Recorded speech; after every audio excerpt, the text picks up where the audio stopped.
Hi, my name is Christian Albert M. Factoran, and this is my ELGA project for Physics 2 lecture for Ma'am Jeanette Obayas. My topic is about a series and a parallel connection.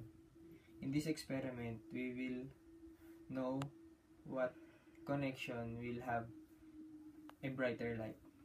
The materials used are 2 bulbs and 2 bulb socket, a switch, wires, a plug for the battery and the battery. Now we will start the experiment. First, I do a parallel connection. In this connection, as you will see, it is parallel to each other.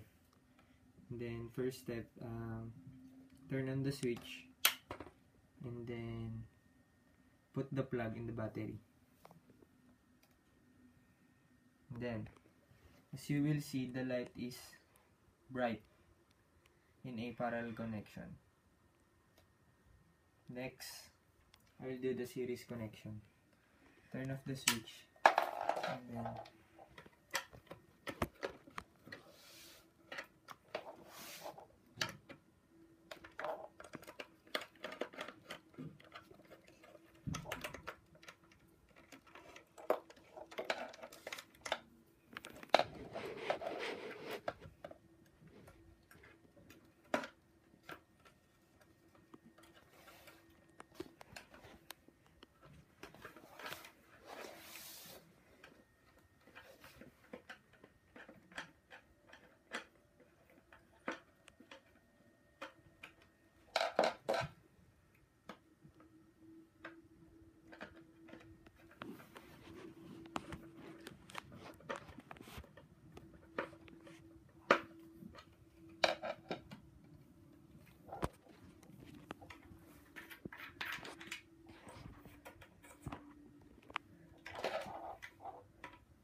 yan.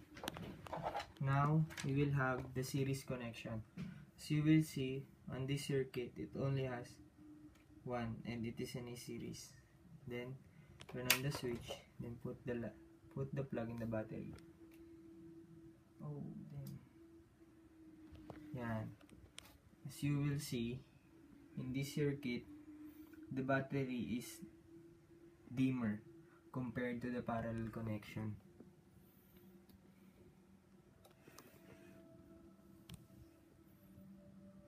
Compared to parallel connection, the light is dimmer.